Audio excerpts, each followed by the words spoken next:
नमस्कार, मैं हूं यश खुराना। स्वागत है आपका हमारे इस खास कार्यक्रम हल्ला बोल में। हल्ला बोल में आज हमने जिस विषय का चयन किया है, जिस विषय का इंतखाब किया है, उसका नाम है नई दहशत नई चुनौती। मतलब यह है कि कोरोना का नया वेरिएंट सामने आ गया है जिसका नाम ओमिक्रॉन है और ओमिक्रॉन ने हमारे देश में भी दस्तक दे दी है। अब इस बात में कोई दो राय नहीं है। कर्नाटक में ओमिक्रॉन के 2 नए मामले सामने आए हैं और जयपुर में भी दक्षिण अफ्रीका से 4 लोग लौटे हैं और इत्तेफाक से उनमें भी कोरोना संक्रमित होने की तस्दीक हो गई है। लेकिन वो कोरोना संक्रमित नए वेरिएंट से हैं या फिर कोई और कोरोना वायरस है, इस बात की तस्दीक नहीं हुई है। इसलिए इस बात की तस्दीक करने के लिए उनके सैंपल लिए गए हैं और उनके सैंपल्स को जीनोम सीक्वेंसिंग के लिए भेजा गया है। लेकिन इतना जरूर है, तमाम परिस्थितियों के मद्देनजर यह सवाल लगातार खड़ा हो रहा है, क्या हम कोरोना के नए वेरिएंट से निपटने के लिए, कोरोना की नई चुनौती से निपटने के लिए तैयार हैं या फिर नहीं। तो कोरोना का ये जो नया वायरस है ओमिक्रॉन, इसको लेकर अभी फिलहाल स्टडीज चल रही है, शोध चल रहे हैं, रिपोर्ट भी सामने आ रही है। लेकिन ये कितना संक्रामक है, कितना घातक है और किस वर्ग को अपनी चपेट में लेता है, इसके बारे में कोई भी पुख्ता जानकारी सामने नहीं आई है। लेकिन इतना जरूर है, चूंकि दक्षिण अफ्रीका में जिस तेजी के साथ मामले बढ़ रहे हैं उससे यह जरूर कहीं ना कहीं पता लग रहा है कि ओमिक्रॉन वायरस घातक जरूर है, संक्रामक जरूर है और सरकार भी इसको लेकर सख्त रवैया अपनाए हुए है। हालांकि इस मुद्दे को लेकर जमकर सियासत भी हुई है, आरोप प्रत्यारोप का दौर भी हमने देखा है। किस तरीके से दिल्ली सरकार और तमाम राज्य सरकारें केंद्र सरकार से आग्रह करती हुई नजर आ रही थी कि आपको इंटरनेशनल फ्लाइट्स को बंद कर देना चाहिए। लेकिन हम लगातार ये सोच रहे थे, हमें डर था, हमें भय था कि हमारे देश के अंदर ओमिक्रॉन वायरस ना आ जाए। लेकिन हुआ वही जो डर था, जो भय था, क्योंकि कर्नाटक के अंदर 2 नए मामले ओमिक्रॉन वायरस के सामने आ चुके हैं, जिसके बाद से अब लगातार ट्रैकिंग भी की जा रही है। बात करें प्रदेश सरकार की, तो प्रदेश सरकार भी लगातार अलर्ट पर है, स्वास्थ्य विभाग को अलर्ट पर रखा गया है। चाहे बात करनाल जिले की हो, चाहे बात चरखी दादरी की हो, चाहे बात जींद की हो, तमाम स्वास्थ्य विभागों को अलर्ट पर रखा गया है कि आप अलर्ट पर रहें और जैसे ही कोई इंटरनेशनल फ्लाइट के जरिए लोग प्रदेश में लौटते हैं, जिले में लौटते हैं, तो आप सतर्कता के साथ, सावधानी के साथ उनका ट्रैक रिकॉर्ड चेक करें, उनको होम आइसोलेट रहने के लिए कहें। तो तमाम सावधानियां बरतना बेहद जरूरी है, चूंकि देश के सामने एक नई दहशत है, एक नई चुनौती है और इस नई चुनौती से हमें सभी को मिलकर ही लड़ना है। इस बात में कोई दो राय नहीं है। और इस बात का भी आप ख्याल रखें कि कोरोना का यह नया वायरस न फैले, पहली और दूसरी लहर जैसी स्थिति न पनपे, न बने। इसलिए हमें सभी को इस नई दहशत से निपटने के लिए तैयार रहना होगा। आप ये समझिए कि आप एक जंग में जा रहे हैं और इस जंग में लड़ने के लिए आपको अपना आत्मविश्वास नहीं खोना है, आपको डरना नहीं है, लड़ना है और इस लड़ाई के साथ आगे बढ़ना है। सरकार भी लगातार ये कह रही है कि डरने की कोई आवश्यकता नहीं है, घबराने की कोई आवश्यकता नहीं है, बस हमें लड़ना है, सावधान रहना है, कोरोना के एप्रोप्रिएट बिहेवियर का पालन करना है। तो इस मुद्दे को लेकर, इस मसले को लेकर हमारे कुछ सवाल हैं जो लगातार आपकी टीवी स्क्रीन पर भी फ्लैश हो रहे हैं। तो सवाल यही है, वैक्सीनेशन के बाद ओमिक्रॉन से कितने सुरक्षित हैं हम? क्या होगी स्वास्थ्य विभाग की तैयारी? नए वेरिएंट के आगे टीका कितना प्रभावी है? नए वेरिएंट को लेकर सरकार का एक्शन प्लान क्या है? एक्सपर्ट्स की राय क्या है? एक्सपर्ट्स इस मामले पर क्या कह रहे हैं? हालांकि लगातार ये राय दी जा रही है कि आप कोरोना के एप्रोप्रिएट बिहेवियर का पालन जरूर करें, सामाजिक दूरी को सुनिश्चित करें, मास्क का उपयोग करें। तो वैक्सीनेशन के बाद आप कितने सुरक्षित हैं, यह अभी फिलहाल एक स्टडी का हिस्सा है। अभी कई रिपोर्ट्स आना बाकी है, कई स्टडीज आना बाकी है, जिसके आधार पर कुछ पुख्ता जानकारी के साथ आगे बोला जा सकता है। लेकिन आप ये समझिए कि इस संकट काल में, इस गंभीर कोरोना के इस दौर में हमें सभी को कोरोना के एप्रोप्रिएट बिहेवियर का पालन जरूर करना है, ताकि हम इस नई चुनौती से, इस नई दहशत से निपट सकें, लड़ सकें। तो हल्ला बोल में आप हल्ला बोलिए, अपनी आवाज को बुलंद कीजिए। अगर आप इस खास कार्यक्रम का हिस्सा बनना चाहते हैं तो आप अपने टीवी स्क्रीन पर जो नंबर फ्लैश हो रहे हैं, आप इन नंबर्स पर कॉल कीजिए। तो कोरोना का नया खतरा सामने आया है। ये कितना भयंकर है, कितना भयावह हो सकता है, इसको लेकर कोई अभी पुख्ता जानकारी नहीं है। लेकिन जो शुरुआती जानकारी सामने आ रही है उसके आधार पर यह कहा जा रहा है कि कोरोना का यह नया वेरिएंट, ये बहरूपिया कोरोना बहुत घातक हो सकता है, संक्रामक हो सकता है, ये विशेष वर्ग को अपनी चपेट में ले सकता है। फिलहाल इनिशियल इंफॉर्मेशन यही जानकारी सामने आ रही है।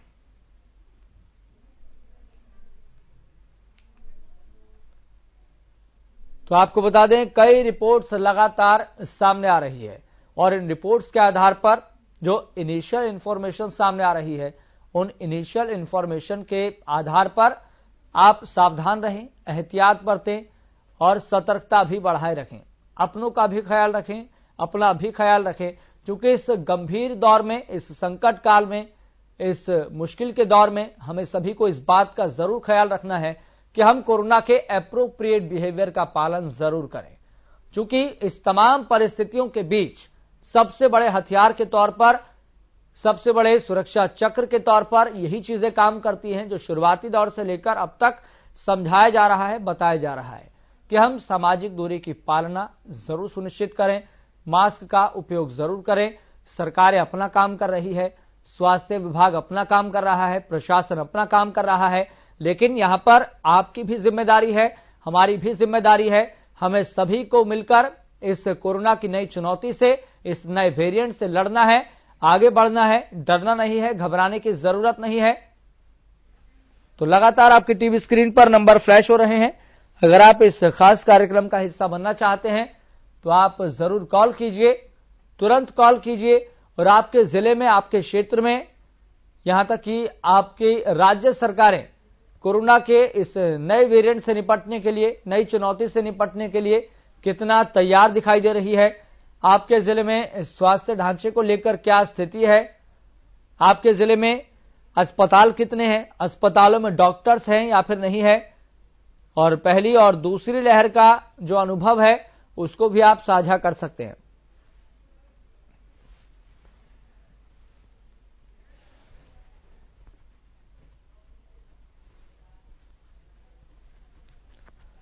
फिलहाल आपको बता दें कि दर्शक हमारे साथ जुड़ गए हैं जिनका नाम देवेंद्र है। देवेंद्र, आपका बहुत बहुत स्वागत इस खास कार्यक्रम में। आपकी राय क्या है? देखो जी, जो पोल्यूशन है, कोरोना है, लॉकडाउन है, किसान आंदोलन है, हमने तो न्यू नहीं गिरा लाग रहा है जो देश जागी न रहा है। ये होगा के ना होगा, कति दिन रात जाए चिंता लगी, अब देरा ना होगा कि हमारी तो यह है भाई, कम से कम यो हरियाणा का मुख्यमंत्री है, इसने कुछ अपने परिवार, अपने इसके देश के बारे में सोचना चाहिए। हरियाणा राज्य का तो नाम रहा है भाई, दूध का खाना यो हमारा हरियाणा, लेकिन इससे चिंता का हरियाणा हो गया क्योंकि फिर स्कूल बंद कर दिए। पहले कोरोना की वजह से शिक्षा नहीं मिल पाई, तब लॉकडाउन की वजह से नहीं मिल पाई, ये भी फिर पॉल्यूशन की वजह से बंद कर दी। बात पटेगी ये देश आगे बढ़ेगा, समझ नहीं आ रही है बात।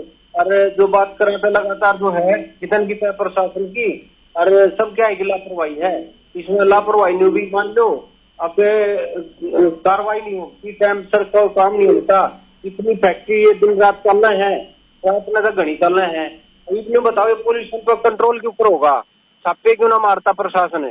फिर ये बात कोरोना की वजह से न्यू है, फिर बंद हो सका है देश, फिर बंद हो सका है, तब मरेंगे कि जाओगे लोग। बेरोजगारी ज्यादा फैलने लग रही है, रोजगार पर ध्यान नहीं। अरे फैक्ट्रिया में पोल्यूशन फैलने लग रहा है, सांस लेना भी तो लोग है, यो तो टाइम मरा लिया। एक बार यो हमारे जो बड़े बूढ़े बताया करते गण अर्बन बढ़ेगा, तब बढ़ तक कटिए गण काल। चलिए देवेंद्र, बहुत बहुत शुक्रिया अपने विचार रखने के लिए, अपनी राय देने के लिए।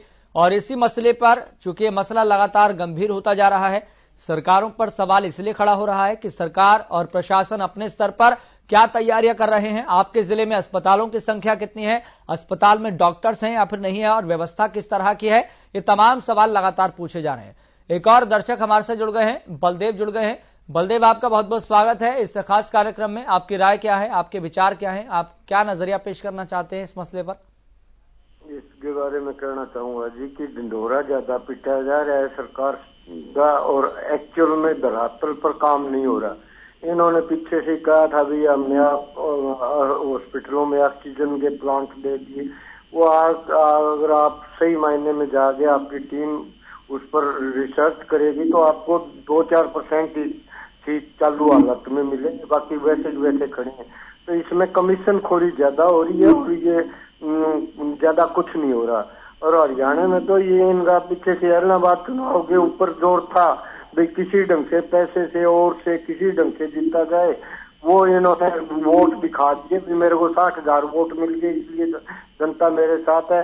किसानों की ये सुन नहीं रहे, कर्मचारियों को सुन नहीं रहे। ये वैसे तो अपने इनके तो होते हैं उस टाइम तो ये फटाफट कर देते हैं भाई एमएलए को। ये तो आज कर्मचारियों को सेंट्रल गवर्नमेंट ने डीए की किस्त दे दी, आज तक कर्मचारियों को इन्होंने वो डीए की किस्त भी जारी नहीं की और कर्मचारियों की पेंशन बंद कर दी एक साइड में और इधर से एमएलए एक बार बनता है, बहुत बहुत शुक्रिया पेंशन 2 बार बनता अपनी राय है, देने के लिए, अपना नजरिया पेश करने के लिए। तो सभी दर्शकों से यह अपील है, यह आग्रह है, मुद्दा कोरोना को लेकर है, नई चुनौती को लेकर है, नई दहशत को लेकर है। इसी मुद्दे पर लगातार हम न केवल कई दिनों से चर्चा कर रहे हैं बल्कि आप दर्शकों की राय भी हम ले रहे हैं कि आप क्या सोच रहे हैं। आपके जिले में, आपके क्षेत्र में फिलहाल किस तरह की व्यवस्था है, स्वास्थ्य ढांचा कितना मजबूत दिखाई दे रहा है और एक साल में स्वास्थ्य ढांचे पर कितना काम किया गया है। एक और दर्शक हमारे साथ जुड़ गए हैं जिनका नाम विनोद है। विनोद, आपका सबसे पहले बहुत बहुत स्वागत है इस खास कार्यक्रम में। आपकी राय क्या है? धन्यवाद करना चाहूंगा जो हमें प्लेटफॉर्म देता है कि हम अपने जो मन की बात है वो आप रख सकते हैं। सबसे पहले बात करूंगा मैं कि अगर बात की है स्वास्थ्य विभाग की, तो स्वास्थ्य विभाग की ओर से प्रचार जरूर किया जाता है लेकिन डॉक्टर को जो स्कीम है वह लागू नहीं की जाती। अगर कोरोना काल के चलते बात की जाए तो बिल्कुल जो अगर सिरसा जिला की बात मैं करूँ तो सिरसा का रहने वाला हूँ, तो सिरसा में जो व्यवस्था है बिल्कुल कहीं दिखाई नहीं देती है। डॉक्टरों की जो कमी है बिल्कुल नजर आ रही है क्योंकि पिछली बार भी हमने देखा कि ना ऑक्सीजन मिली ना बेड मिले। बिल्कुल अब जो नए केस मिल रहे हैं उनको लेकर कहीं न कहीं सरकार की ओर से प्रचार तो किया जा रहा है कि सरकार है, प्रशासन है वो पूरा अलर्ट है, लेकिन कहीं ना कहीं धरातल पर सच्चाई जो नजर है वो ना तो डॉक्टरों की कमी नजर आ रही है, दवाइयों की जो सरकारी हॉस्पिटलों में कमी नजर आ रही है, कहीं ना कहीं स्कीमें जो लागू नहीं हो रही है। लोगों को भी सचेत रहने की जरूरत है कि अब बिल्कुल कोरोना के चलते कोरोना के जो केस बढ़ रहे हैं उसको लेकर मास्क का प्रयोग जो पुलिस को कोरोना की है, लेकिन पुलिस की ओर से भी इस ओर ध्यान नहीं दिया जा रहा। बिल्कुल स्वास्थ्य मंत्री जी ने कल उसको ध्यान दिया था कि मास्क जरूरी है, उसको लेकर मास्क लोगों ने पहनने चाहिए, लेकिन बाजारों में लोग बिना मास्क के देखे जा रहे हैं। चलिए विनोद, बहुत बहुत शुक्रिया अपनी राय देने के लिए, अपने विचार रखने के लिए। तो सभी दर्शकों से अपील है, अगर आप भी इस खास कार्यक्रम का हिस्सा बनना चाहते हैं, अगर अपनी आवाज को आप बुलंद करना चाहते हैं तो तुरंत आप कॉल कीजिए इन नंबर्स पर जो लगातार आपकी टीवी स्क्रीन पर फ्लैश हो रहे हैं। तो 01244829012 पर आप कॉल कीजिए, अपनी राय दीजिए।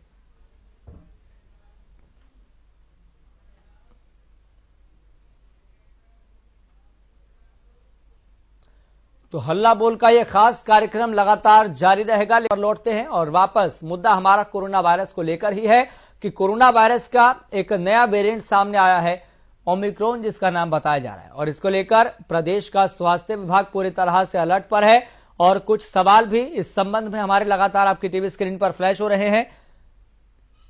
क्या देश में जो टीकाकरण अभियान चल रहा है उस टीके के जरिए ओमिक्रॉन वायरस पर रोक लगाई जा सकती है? ये टीका इस नए वेरिएंट से निपटने के लिए कितना कारगर है? और जो टेस्टिंग चल रही है पूरे देश भर में, ये टेस्टिंग क्या ओमिक्रॉन वायरस को पकड़ पाएगी? ये भी एक बड़ा सवाल है। और आपके जिले में, आपके क्षेत्र में स्वास्थ्य विभाग कितनी सतर्कता के साथ, कितनी सावधानी के साथ, कितनी गंभीरता के साथ काम कर रहा है, क्या क्या तैयारियां आपके जिले में, आपके क्षेत्र में, आपके राज्य में की गई हैं, वो अनुभव भी और वो तस्वीर भी आप साझा कर सकते हैं। तो लगातार आपकी टीवी स्क्रीन पर नंबर फ्लैश हो रहे हैं, आप इन नंबर्स पर कॉल कीजिए। समय अब बहुत थोड़ा सा है, आप इस खास कार्यक्रम का हिस्सा बनिए। लगातार आपकी टीवी स्क्रीन पर नंबर फ्लैश हो रहे हैं। तो ओमिक्रॉन वायरस को लेकर कई दफा हम चर्चा भी कर चुके हैं ताकि आपको सटीक जानकारी मिल सके। जितनी जानकारी फिलहाल शुरुआती तौर पर सामने आ रही है, तो इनिशियल इंफॉर्मेशन जो सामने आ रही है वो यही है कि ये ओमिक्रॉन वायरस, ये नई चुनौती, ये नई दहशत डेल्टा वेरिएंट से भी ज्यादा संक्रामक है, ज्यादा घातक है।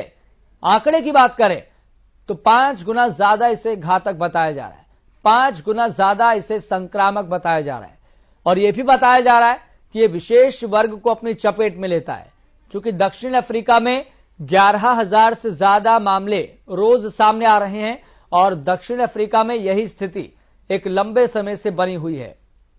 तो 200% से भी ज्यादा मामले अब लगातार दक्षिण अफ्रीका में सामने आ रहे हैं और दक्षिण अफ्रीका के कारण अलग अलग देशों में जो लोग अपने घर लौटे हैं उन देशों के सामने भी एक बड़ी चुनौती है। फिलहाल हम बात करें अपने देश की, तो अपने देश में भी इस नए वेरिएंट की दस्तक हो चली है।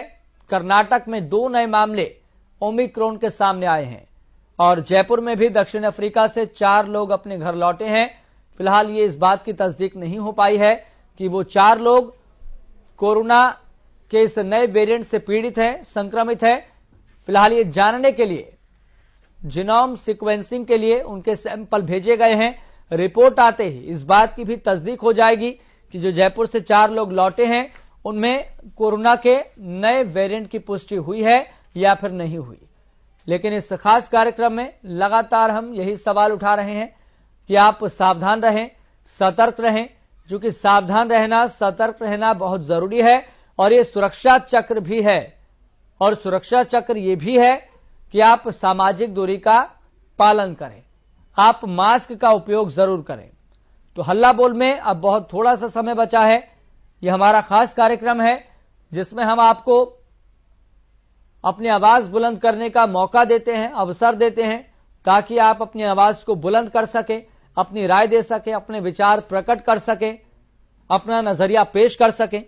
तो कोरोना के नए वेरिएंट ओमिक्रॉन ने देश की चिंता बढ़ा दी है, इस बात में कोई दो राय नहीं है, कोई दो मत नहीं है। हालांकि जिला प्रशासन और स्वास्थ्य विभाग नए वेरिएंट को लेकर अलर्ट मोड पर है। हरियाणा सरकार ने भी ओमिक्रॉन के मद्देनजर एहतियात बरतना शुरू कर दिया है। विदेश से आ रहे लोगों को आइसोलेट किया जा रहा है, इसके साथ ही उनके सैंपल भी लिए जा रहे हैं। प्रदेश में कोविड-19 की गाइडलाइंस को लेकर सख्ती बढ़ाने के आदेश भी जारी कर दिए गए हैं। कोरोना वायरस के नए ओमिक्रॉन वेरिएंट के भारत में भी 2 मामले सामने आ चुके हैं, जिसकी वजह से पूरे देश भर में हड़कंप मचा हुआ है, कोहराम मचा हुआ है। ये दोनों मामले कर्नाटक में पाए गए हैं। हालांकि स्वास्थ्य मंत्रालय ने लोगों से न घबराने की अपील की है और हरियाणा न्यूज भी आपसे यही अपील करता है कि आप घबराएं नहीं, एहतियात बरतें, आप लापरवाही न बरतें, कोताही न बरतें, चूंकि आपकी लापरवाही, आपकी कोताही तीसरी लहर को न्योता दे सकती है। तीसरी लहर न आए, इसलिए आप तमाम एप्रोप्रिएट बिहेवियर का, तमाम नियमों का, तमाम सरकारी एसओपीज का ध्यान रखें, ख्याल रखें और जितना हो सके घर से कम निकलें, लोगों के संपर्क में कम आए। अगर निकलते भी हैं तो सामाजिक दूरी का पालन अवश्य करें, मास्क का उपयोग जरूर करें, क्योंकि यही सुरक्षा चक्र है, यही एहतियात है जो हमें और आपको बचा सकता है। क्योंकि हम नहीं चाहते कि जो स्थिति पहली लहर में बनी थी वो अब बने। हम नहीं चाहते कि जो स्थिति सेकेंड वेव में बनी थी, दूसरी लहर में बनी थी, वो अब बने। इसलिए हमें नसीहत लेनी है, हमें सीख लेनी है और सीख लेते हुए इस नई चुनौती से, इस नई दहशत से निपटना है, लड़ाई को जारी रखना है। क्योंकि अभी कुछ नहीं कहा जा सकता कि ये कोरोना वायरस, ये नई चुनौती, ये नया वेरिएंट कितना घातक है, कितना संक्रामक है। अभी जो इनिशियल इंफॉर्मेशन सामने आ रही है उसी के आधार पर लगातार अभी चर्चा चल रही है। इसलिए घबराएं नहीं, आप अपना ख्याल रखें, अपनों का ख्याल रखें, सतर्क रहें, सावधान रहें।